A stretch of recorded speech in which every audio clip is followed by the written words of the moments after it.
বিসমিল্লাহির রহমানির রহিম। আসসালামু আলাইকুম ওয়া রাহমাতুল্লাহ। প্রিয় দিনী ভাই ও বোনেরা, আশা করি আল্লাহ তাআলার দয়ায় ভালো আছেন। আজকের ভিডিওতে আলোচনা করব আমাদের প্রিয় আল্লাহর হাবিব রাসূল সাল্লাল্লাহু আলাইহি ওয়াসাল্লাম প্রত্যেক ফরজ নামাজের পর যে আমলগুলো করতেন এবং আমাদেরকেও করতে বলেছেন।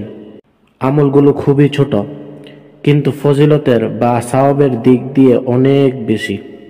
একজন ঈমানদার হিসাবে আমাদের উচিত এই আমলগুলো করা। আল্লাহ আমাদের সবাইকে তৌফিক দান করো, আমিন। আসুন শুরু করি। 1 নম্বর আমল, রাসূল সাল্লাল্লাহু আলাইহি ওয়াসাল্লাম যখন সালাম ফিরাইতেন, সালাম ফিরানোর পর 3 বার ইস্তিগফার পাঠ করতেন। ইস্তিগফার হলো আস্তাগফিরুল্লাহ, আস্তাগফিরুল্লাহ, আস্তাগফিরুল্লাহ। 2 নম্বর আমল, রাসূল সাল্লাল্লাহু আলাইহি ওয়াসাল্লাম সালাম ফিরানোর পর এই দোয়াটি পড়তেন, আল্লাহুম্মা আনতাস সালাম ওয়া মিনকাস সালাম তাবারাকতা ইয়া যাল জালালি ওয়াল ইকরাম। অর্থ, হে আল্লাহ, আপনি প্রশান্তি দাতা আর আপনার কাছেই রয়েছে সকল প্রকারের শান্তি। আপনি অধিকতর কল্যাণময় এবং মহানুভব, মহিমান্বিত। 3 নম্বর আমল, রাসূল সাল্লাল্লাহু আলাইহি ওয়াসাল্লাম সালাম ফিরানোর পর এই দোয়াটি পড়তেন, লা ইলাহা ইল্লাল্লাহু ওয়াহদাহু লা শারীকা লাহ, লাহুল মুলকু ওয়া লাহুল হামদু ওয়া হুয়া আলা কুল্লি শাইইন কাদির। অর্থ, আল্লাহ ব্যতীত কোনো ইলাহ নেই, তিনি এক, তার কোনো অংশীদার নেই, তার জন্যই সকল প্রশংসা, আর তিনি সকল বিষয়ে সর্বশক্তিমান।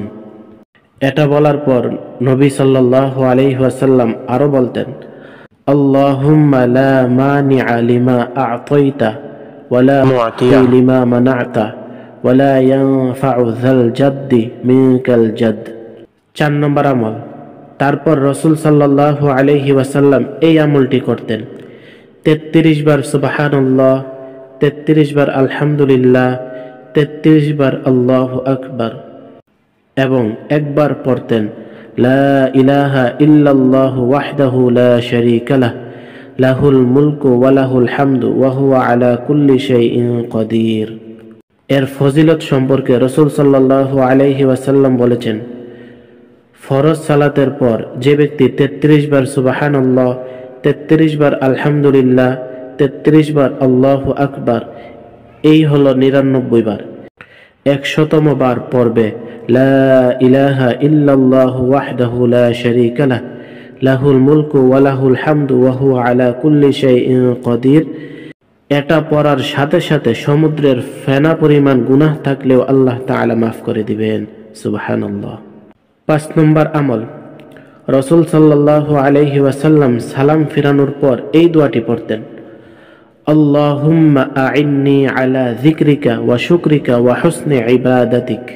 অর্থ, হে আল্লাহ, আপনার জিকির করতে, আপনার শুকরিয়া জ্ঞাপন করতে এবং সুন্দরভাবে আপনার ইবাদত করতে আমাকে সাহায্য করুন। এই আমল সম্পর্কে একটি হাদিস শুনুন।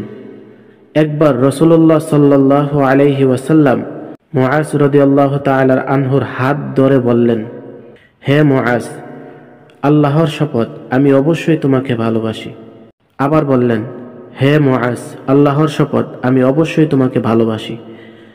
তারপর রাসূল সাল্লাল্লাহু আলাইহি ওয়াসাল্লাম বললেন, হে মুআজ, আমি তোমাকে ওসিয়ত করছি, তুমি প্রত্যেক নামাজের পর এই দোয়াটি কখনো ছাড়বে না। 6 নম্বর আমল, হযরত উকবাহ ইবনে আমির রাদিয়াল্লাহু তাআলা আনহুর মাধ্যমে নবী সাল্লাল্লাহু আলাইহি ওয়াসাল্লাম এই আমলটি আমাদের শিখিয়েছেন। প্রত্যেক ফজর ও মাগরিবের পর 3 বার করে, আর বাকি জোহর, আসর, ঈশার নামাজের পর 1 বার করে। এই আমলের ফজিলত শুনুন। হাদিসে এসেছে, এই আমলটি যে করবে, অর্থাৎ ফজরের পর 3 বার, মাগরিবের পর 3 বার এবং জোহরের পর 1 বার, আসরের পর 1 বার, ঈশার পর 1 বার পড়বেন, নবী সাল্লাল্লাহু আলাইহি ওয়াসাল্লাম বলেছেন, দুনিয়ার সকল বিপদ আপদ থেকে এই 3টি সূরা তোমার জন্য যথেষ্ট হয়ে যাবে, সুবহানাল্লাহ। 7 নম্বর আমল, প্রত্যেক ফরজ নামাজের পর আয়াতুল কুরসি পড়া। হাদিসে এসেছে, রাসূলুল্লাহ সাল্লাল্লাহু আলাইহি ওয়াসাল্লাম বলেছেন, যে কেউ প্রত্যেক ফরজ নামাজের পর আয়াতুল কুরসি তেলাওয়াত করে, তার মৃত্যুই তার জন্য জান্নাতে প্রবেশ করার জন্য বাধা হয়ে থাকে, অর্থাৎ মৃত্যুর সাথে সাথেই জান্নাতি। সুবহানাল্লাহ। আয়াতুল কুরসিটি হলো, আল্লাহু লা ইলাহা ইল্লা হুয়াল হাইয়ুল কাইয়্যুম লা তাখুযুহু সিনাতুন ওয়া লা নাওম লাহু মা ফিস সামাওয়াতি ওয়া মা ফিল আরদ মান যাল্লাযী ইয়াশফা'ু 'ইনদাহু ইল্লা বিইذনিহি ইয়া'লামু মা বাইনা আইদিহিম ওয়া মা খালফাহুম ওয়া লা ইউহীতুনা বিশাইইন মিন 'ইলমিহি ইল্লা বিমা শা'a ওয়াসি'a কুরসিয়্যুহুস সামাওয়াতি ওয়াল আরদ ওয়া লা ইয়াউদুহু হিফযুহুমা ওয়া হুয়াল আলিয়্যুল আযীম। আল্লাহ তাআলা আমাদের সবাইকে প্রত্যেক ফরজ নামাজের পর এই আমলগুলো করার তৌফিক দান করুক।